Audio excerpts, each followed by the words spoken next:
landowner will come to us, or a potential landowner will come to us with a piece of property. Hey, can you look at this? This is what I want to do. So we'll go through all of our, zoning regulations. We'll go through site plan approval. Um, a lot of them are not developers. Right. They're owner occupiers. They're people who maybe have bought an investment property, but they've never developed, so they don't understand the process. Right. So it's been really enjoyable to see their business, and like the business that puts food on the table for their family and then also their employees' family, to be able to play a part in that. And then of course, a year later you go by and you're like, yeah, we got that done and everything like that. So all right, ladies and gentlemen, here we are. Welcome back. Welcome back to this episode of Atrium's Developer Podcast with my buddy, Branson Bowen, who is not only a phenomenal person, but has been growing and blowing in this industry. Recently appointed the Vice President of Operations for PVC Construction. So Congratulations on that. Thank you. I know you work very hard and you still work very hard. And you're also the founder and chair for the Orlando CCC. Yep. And you're recently married. Well, we're coming up on a year now. Coming up on a year. How's that? It's been great. It's been phenomenal. I mean, she's everything that I could have asked for, so I can't complain at all. Aw, look at you. She's probably listening and giggling. But no, man. So first of all, thanks for being on. Thanks for making the time. I know you're a super busy guy, but we've had the pleasure of working together when we both kind of got started in commercial real estate. Yeah. And it's just been amazing to watch you grow and turn your career into what it is. You're extremely young guys still, so I'm sure you're an inspiration to a lot of like young folks trying to get started into this industry that can also be extremely cutthroat. So I salute you for that. Thank you. So with that, I want to start with an icebreaker question. You clearly work out. I do push-ups and sit-ups. You do some push-ups. So here's my question. What do you listen to when you're at the gym just going savage on weights? What's your music? So honestly, it's polar opposites. So I do Beethoven? 2 things. No, so I like audiobooks. Okay. So sometimes it's audiobooks, or sometimes it's like hard rock, hip hop type stuff. So. Who's your favorite on the hard rock? Linkin Park is a good, and that's not really hard rock, it's more alternative, but I really like Linkin Park, and then any of the Tupac, Biggie. Look at you. Metallica in there? It throws in there. I'm not a person that like develops my own playlist. I just kind of go on Spotify and pick up like rock workout music, and it's already done. So not a lot of thought process behind that. I don't need to spend the brain power to do that. Especially when you have AI to pick for you. Yeah, right. Yeah, well, no, I choose my list. Okay. Metallica's heavy in there. Okay. And then also Linkin Park. I'm sure Metallica gets in there. I kind of zone out when we're at the gym, so it all blends together eventually. It helps. Yeah. Yeah. But anyway, before we get into like knowing a little bit more about you, tell us about you. Like, where are you originally from? How long have you been in Florida? Where's family from? Yeah, so originally I'm from Louisiana. It's a small town outside of Baton Rouge, so it's a town called Sandoval or Gonzales. It's about 15 minutes south of Baton Rouge. Born and raised there. A lot of my family is still there. My mom, brother, and sister live up in Charlotte, and then I have an uncle in Atlanta, but everybody else is still in Louisiana, except for myself. So it's just you here in Orlando? It's just me. So I moved here in July of 2018. And I worked for a company called Marcus and Millichap in Louisiana. Did investment sales, pretty much followed the I-10 corridor from Texas all the way to the Panhandle. So that was kind of our market. It was a great learning experience, and then slowly found an opportunity to move. I had always known that I wanted to get out of Louisiana. Mm-hmm. For me, professionally and business-wise, there really wasn't a whole lot of opportunity there.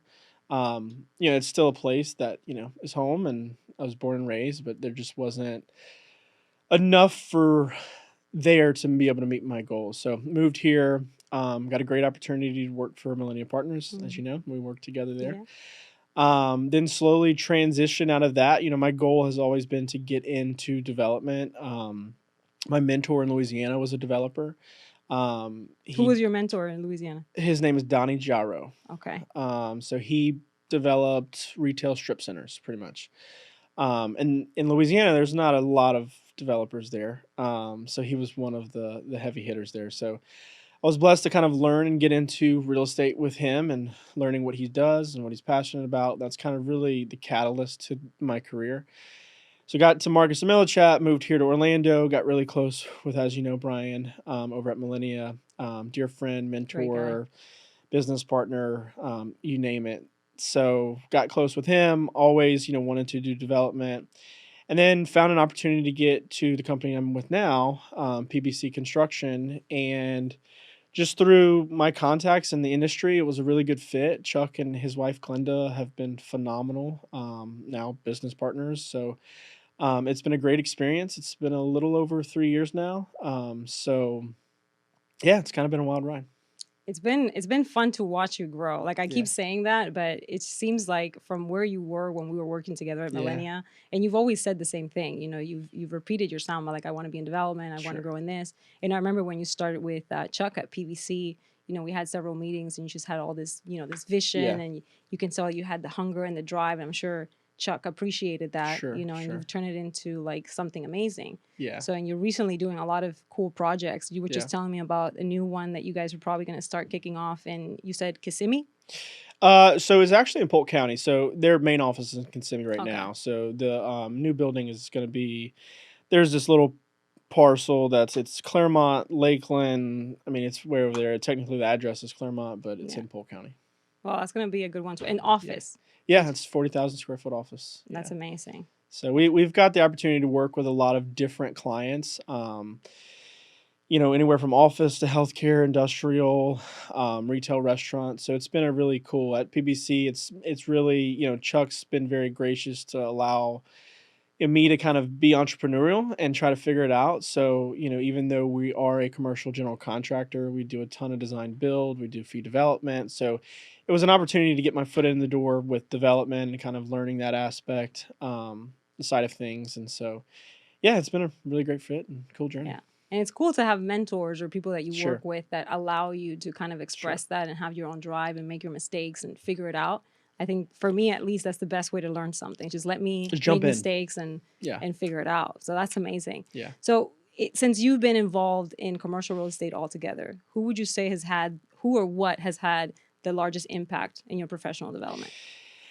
I'm gonna say, so that's a difficult question to ask, or to answer. I mean, of course, Brian Grandstaff has been phenomenal for me. When I moved here, I didn't know a soul. My first 2 weeks here, we had ICSC or Orlando, and I was there. I was like, again, to your point of just jumping in the water, sink or swim. It was one of those things where I didn't know anybody. I went on Vistaprint, got cards made, and I was like, I'm gonna get rid of 200 cards this weekend, and I did it, and got a lot of contacts. And then through that, just meeting people and relationship building here in Orlando. Orlando's a very tight knit community, Mm. especially in the commercial real estate world. Mm. I've been very blessed to be able to meet really great people, who have played a significant role in not only my personal but also professional development. Guys like Adam Wonis and Tony Binge, and just there's a number of people that the list goes on forever, that Nathan Griffiths with Kawachi Peterson. I mean, a lot of guys that I really respect. I really like what they are doing, how they've built their career, their business. And they're all in. I mean, Nathan's an architect, Adam's a developer. Richard Haynes with Mm. ROH, Wow. he's a contractor. Tony's another developer. So it's been really cool to see the dynamic, of different trades and Mm. professions, but then also collectively how they've impacted my life and my professional growth. So Yeah, and it's actually a really cool thing to have people from different spectrums of the industry sure, because everybody does things just a little bit different, and development is not necessarily a linear operation. So it's always fascinating to see how different people go about it and right. make deals work and how they work together with all the other industries. So And I'm a big proponent of trying to build relationships with people who've been there, done that, yeah. and like learning from their stories. I mean, some of the stories that some of these guys have been through have been crazy, and it's something that I hope that I never experience, but at least I can learn from their experience too. Yeah, you'll have crazier Yeah, stories. oh yeah, It'll oh be yeah, a different kind of crazy, I'm sure. yeah, I'm yeah, sure. But like I'm sure now you've been exposed to it long enough to realize this industry is not an easy industry. No, You not know, at it's all. it's tough. Development is tough. There's a Yeah, lot of risk. There's a lot of things that people could be afraid of, and sure, it could be a little nerve wracking. sure. So with that, since you've been doing it, have you felt something that, or have had a new developed fear? You're like, wow, I need to do something to overcome that or figure this problem out so that I can, be better with my projects or what I'm doing in the future. Um, Absolutely. I mean, I've had multiple cases that have grown myself professionally. And navigating those challenges, I think it goes back to having people in your life that can help you through that. Um, I recently, 2 years ago, read a book called Think Again by Adam Grant. And so kind of the basis of the book is, talking about how you don't know what you don't know, slow down, keep thinking through things. So as you deal with those obstacles, for development, obviously it's a capital intensive, industry Mhm. and thing to do. But right now, I mean, jurisdictions and getting through zoning and conditional uses, and I mean, we're dealing with one in the city of Sanford that is just I won't mention any names. If you do enough research, you can figure it out what it is. Um, but it's been a challenge, and working through what the city and the municipality wants, and then also working through what the user or the owner is Right. wanting for their business purposes, and then trying to figure out how those things align is a challenge for sure. Municipalities are very adamant about being stringent on certain Mhm. items, and those certain items might not align with the client or what they need or what they want. So coming to that realization, I always try to surround myself with people who've you know they've been there for decades, Mhm. and trying to get the best of the best so that the client feels comfortable, we get approved, and then also, it meets the needs of the jurisdiction as also the client. So Yeah, and we're running into that sure. obviously, and one thing that I found fascinating, I'm not sure if you've run into this too, is that a lot of times, municipalities, such as, let's just say, governing authorities, um, don't have the same understanding about what it takes to get these projects online. Sure. And it seems like when you open up the discussion where it doesn't become arbitrary and it's not, I'm fighting you because I need to get this bill, it's more Hmm. of like I'm trying to bring a quality product to, the community, and at the same time I'm trying to meet the needs of my client. Sure. And it's kind of, sometimes we as developers, we're stuck in the middle because we represent a client or we represent ourselves. So it's easier when we're Right. representing ourselves. As you know, Adam and I are working on several boutique multifamily deals throughout, you know, um, downtowns in Central Florida. And it's cool for us because we get to go and meet with the community and we get to meet with planning. So we absorb everything, all the feedback that they're giving us so we can actually deliver what they want. Right. But sometimes we don't have the luxury to do that. Sure. Especially in the office sector, the medical sector, industrial sector. It's like, listen, I don't have a say so much as to what I'm delivering. I'm just Right. delivering something on behalf of a client.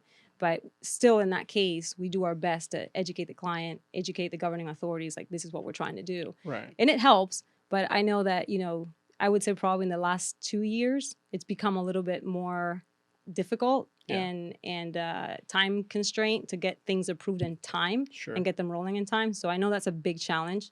So I hope that that changes soon. Right. And hopefully with the new state of the economy and, trying to get projects out in time would help facilitate that. But Right. I know it's, And I think COVID had a big issue with that. I mean, a big impact on that. And then, if you look at a lot of these municipalities, there's these overlay districts that are going into the mhm, municipalities, and there's a collective initiative for in the overlay districts to like bring in people mhm, and like have more community base. So they want to mhm, see developments that are going to benefit the community but bring them together. right, So, it definitely is a challenge, especially when you've got a landowner who has rights to their zoning of what they currently bought the property for. right, But the overlay district is kind of pushing back, and it's like, well, it doesn't meet our overlay district, but the property zone for X, Y, and Z, and we're a business and we're doing X, Y, and Z. So right, what's the deal?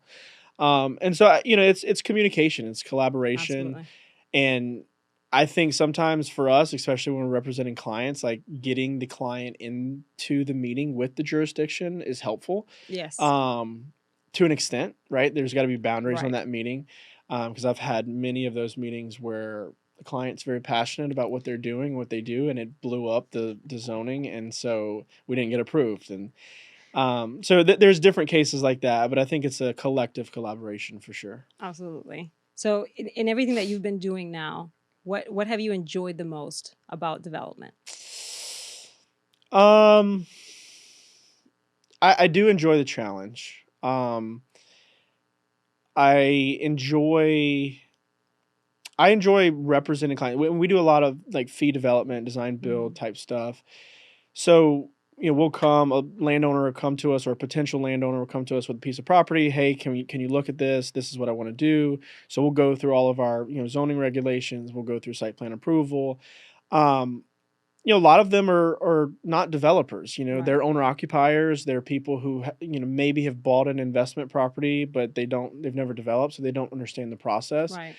So it's been really enjoyable to see their business, and like the business that puts food on the table for their family and then also their employees' family, to be able to play a part in that. And then of course, a year later you go by and you're like, yeah, we got that done and everything like that. So, and it's been cool too at PVC, because not only do we get to manage the development portion, but we manage the design portion. So, Yeah.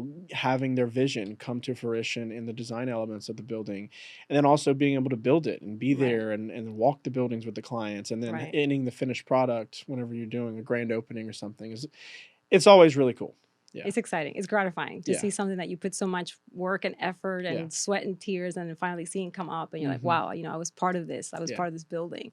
What would you say it's your call it your top favorite project that you've done that's already finished? Mm, favorite and how? Favorite that, every time you drive by, you're like, wow, that's a neat project. Like, I'm proud of what we did here. I'm proud of what we accomplished, not only as a building, but for our clients, for the community. Yeah, that's already finished. It's That's kind of difficult to say because we have a lot of projects underway that Hmm. that case is relative to. For instance, the Orlando Regional Realtors Association. I mean, it's a staple landmark building. It's right off of I-4. People Yeah, see it. And that then is a it's beautiful building. Yeah, and then it's really cool. Who was the architect on that? Scott and Cormier. Okay. Yeah. Kudos So to Scott and Cormier. That was a yeah, pretty cool looking yeah, building. yeah. Matt did a great job. His team, knocked that out of the park. Client loved it. Of course, there's challenges in construction, but that's definitely one. I would say one of the most. We did a little optometry clinic. It was an interior build out, but the space ended up really cool, and the client was an absolute pleasure to work with. And we're doing a vet clinic out in Lakeland. That same thing. Um, and then we've got this building that's about to kick off over in Polk County, that I think it's going to be. I hope that it's going to, knock on wood, that it's going to be the same kind of case. And clients that are really easy to work with, clients that enjoy the vision, but then also financially can pay for the vision as well. Yeah. It's always good when you can get it. You can get it financed, not just Yeah, designed, but financed. yeah, yeah, So you mentioned something. Obviously the challenges in construction. This yeah. is this is a conversation that in the last year, I think it's coming up more and more. Obviously, I think post COVID, prices just skyrocketed. Sure, Some things, some trades have stabilized. Some have gone up and down. I know there's, supply on electrical supplies. There's delays. So there's a lot of challenges in construction right sure. now. What are you seeing? What are you seeing as the biggest challenge in this like almost last quarter of 23? Um, as far as materials and, Yeah. and constructability, I mean, your two topper, your main distribution panels, your switch gears, and your mechanical equipment. They're 30 weeks out, 50 weeks out, and for a 4 month build or a 5 month build on a project, it's very hard. Especially when you've got carry costs associated, when you've Hmm. got rent commencement that's due, and a tenant, broker's only representing the client, but they're signing a deal where there's 3 months free rent or 4 months free Right. rent, which I can build it in 4 months, but I've got design, permitting, and then all the lead times. And so, if they don't get their RTU in time, and their RTU doesn't come for another 8 months, well, I can't acclimate the building, therefore I can't do finishes. Therefore, I mean, it's just this constant trickle down effect. Right. But I would say those two things. I mean, you need power to turn on your AC. You need AC, Right. to acclimate the building, to do everything else. But I would say those two. Glass is a little bit ways out there, but it's not a major concern. But it's those two. Those two items. And I mean, I think there's also a benefit with somebody with your background to obviously you've done brokerage, Hmm. you're developer, you're a contractor. And I remember when you started with Chuck, you were like in the weeds with the plans, estimating every single deal. Yeah. You may still be doing that. Luckily, not. We hired a great estimator. There you Yeah. go. Who is he? What's his name? David Turner. Okay, David Turner, I'm coming after you. Hmm. But so do you think that there's a benefit because some of the things that I used to run to and sometimes we still do is what our brokers or the client's brokers negotiate on time frame that doesn't translate to what Sure. actually is the time frame. So are you still running into those issues or are you better able to educate your clients on like, hey, I understand that maybe there was something negotiated on the lease prior to us coming on board, but this is more a realistic time frame to get you in the building. Sure. I would say from coming from the brokerage world, it's been very organic for me to continue those relationships with the brokers. I strongly position myself as a non-paid consultant to the brokers, because at the end of the day, they're representing the client and they Mhm. need to represent the client the best that they can. And if they don't understand the feasibility of construction, design, permitting, and what time is associated with that, but also money, right? I mean, Right. you get in, I mean, early brokers, I mean, they're trying to get the deal done. You Yeah. eat what you kill, your commission only, you're just trying to figure it out. And the landlord might want, let's say it's like I've got one deal over here in Orlando, it's a 30-day due diligence on a raw piece of land. I'm like, I can't get a survey You, done in you 30 can't get an days. email answer on Right, 30 days right. anymore. And so there is cases that, the deals are trying to get done, but I try to be that value to the Hmm. client, to the broker. I try not to go in straight to the client. I mean, that's something that I feel very confident about because it gives the broker some I guess comfort, Right. to know that I'm not gonna sit there and stonewall. I'm not gonna walk into a site tour and say, Right. "Well, this is the problem, this is the problem." Like, that's not I'm very blunt, I'm very straightforward, but at that point, that's not my job, is Right. because I'm gonna kill the deal as soon as I walk in there. Right. So I think candid conversations before they get, to LOI phase, before they get to lease execution phase, is very valuable. It helps the broker get the deal done and also allows the client to have manage those expectations very early on. Then getting in there and realizing, oh, you only have 2 months of free rent. It's a gray shell, and we can't even get design done in two Right. months. And you get a permit, and you're in the worst municipality for permitting. So that's a challenge for sure. It is. But I mean, like you said, I think that we can, from where we are with development and being at that level, we are more than anything friends to our brokers. Yeah, So I think, absolutely. and I'm with you on that. Like I also, highly respect our broker relationships. And if they have a client, I do my best to just provide what we can. So when they're negotiating with their clients, they're empowered and they have as much information as possible. Right. But it is a challenge still to match those timeframes and expectations. Right. I'm not sure if you're doing any built to suits recently. Are you working on any build to suits? Yeah, I mean, we Yeah. that's the one in Lakeland is a build to suit. Yeah. Okay. So and you've kind of factored out going backwards from their delivery date to what it actually takes to get it done. That's correct. Yeah.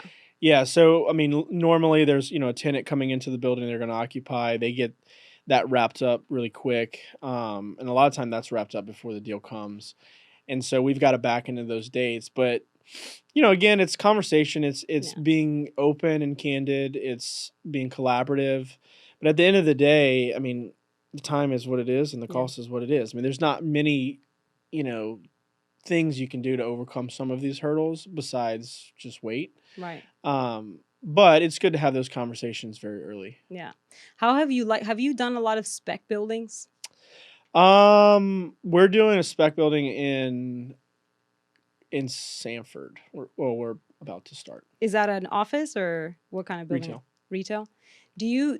Have you noticed that there are, in this market in 2023, and especially, with everything that's going on with interest rates and financing and how difficult it's getting to finance deals, have you noticed that there are more build to suit clients coming on the market or less? I would say more. More, right? Yeah, I mean, I would think that especially as a developer, Mhm. with interest rates so high and what they are, your carry costs for the land and also your construction cost Mhm. is very significant. And Right. so if you can't wrap up a lease before you break ground, you put yourself in a very intense Yeah. position. It's risky. Yeah. It's risky. And I've got a lot of build to suit clients that, so if you reach out and you got a daycare site, let me know. Um, Do your plug. Do your plug. yeah, but the build to suit, it just provides a safer cushion for the Yeah. developer, especially early on. The banks like it a lot better Mhm. because There's no banks are owner as well. slowing down on spec stuff. Yeah. But it's risk tolerance. It's whatever the developer really wants to do. Do you enjoy working more on build to suit projects than spec or vice versa? I love owner occupier. Yeah. Yeah. I just like I truly enjoy working with Owners. the owner. Yeah. Same here. I Yeah. enjoy having owners being part of the process. I enjoy listening to what they need for their business in the future and how they want to expand their building and Mhm. what they're thinking. Like I enjoy Absolutely. that part than just, building a spec building with assumptions of what people will need. Sure. I think that's like part of the creative side that you were talking about earlier. I really enjoy that. Right. Building spec and even a build to suit it's about just numbers and which is great. And as a developer, like it's got to make sense. You got to make money, and that's kind of Yeah. part of the game. But for owner occupiers, there's a little bit more. Now you have some that are very intense, Right. but for the most part, it's about really providing them what they need, and you're almost building them a commercial home. Right. You There's know, a lot of passion that comes in. sure, There's a lot of emotions on built to suit right, sometimes. But that's the cool part too. It's cool to see somebody be actually passionate about what they're building and absolutely, owning it and, seeing it come alive again and get to be part of that process. So I also enjoy doing that more and working more directly with the owners, yeah. especially the good ones, the not intense ones. So tell me, obviously we're coming into the last quarter of the year. Yep. And it's been kind of an interesting year. 2024 being an election year. What does your crystal ball tell you about construction in 2024? On a national level or on a state level? Let's bring it to a state level. I think Florida's positioned very well. I really genuinely Yeah. believe that. And from most people I talk to, I try to keep my ear to the ground with the lenders and the commercial bankers and private equity. And, there is I think there's going to be there's a slowdown Mhm. for sure coming. I think we as a company are positioned fairly well to be able to navigate through that next I would say it's going to be about a year Mhm. before things start to ramp up. Maybe a year and a half. But I do not think. I mean, I do not believe that we're going to see this massive, 2008 again. I just No, I don't. hope not. I don't No. believe that that's going to happen. So I think we'll see slow down. It's important today to be positioned as a company to be able to sustain. I would say Right. 12 months. Right. So at least get your pipeline, get it secured, take the next year and a half to just focus on what you have and make sure you have something to cushion Yeah. you out for the next year and a Yeah. half. Get real Yeah. lean. Have cash on hand. And then it's again a waiting game. Yeah. It's going to be an interesting waiting game. Yeah. I can't, honestly, I can't fathom what's going to happen next year. There's a lot of people saying different things. I think next week the feds meet again, Yeah. potentially, knock on wood, they don't race, but everything seems to point that we may have another spike. Well, the way the Fed's looking at it, I mean, especially in states like Florida, I mean, you go to a restaurant, it's packed. You go to Yeah. the mall, it's packed. I mean, people are still spending money, so they're going to keep raising rates until that starts to slow down. It's insane. It's insane to me. Maybe I'm one of the cheapest persons alive, but I can't. Every time I go to the grocery store and I see Yeah. the price of, I sound like an old person, Yeah. but like eggs. I'm like, Yeah. eggs, orange juice, like the essentials. Everything's so expensive. Yeah. And gas. I mean, gas has gone up again a little bit. So Mhm. I'm now like, I don't spend anything. Yeah, Thinking, right. let me just hold on to everything for the moment because I have no idea what's gonna happen. But I'm also kind of like blown away by the amount of commerce activity we've had here in Florida. Like Yeah. you said, the malls are busy, movie theaters are busy, which was a thing. I thought movie theaters were gonna die. I mean, people are just ready to get out. Right. I think, yeah, the post-COVID thing, everybody just wanted to go out. Right. I think I recently read a report too that the amount of people traveling has increased significantly, like taking trips to Europe, like from MCO. Yeah. So it's been, I'm like, where is everybody not seeing that everything's so expensive? But I think everybody just has their head down right yeah, now. They're pinching pennies as much as they can and spending what they want to. yeah. We're Invested podcast is produced by Atrium Management Company. Thanks for tuning in. And don't forget to like, follow, and subscribe.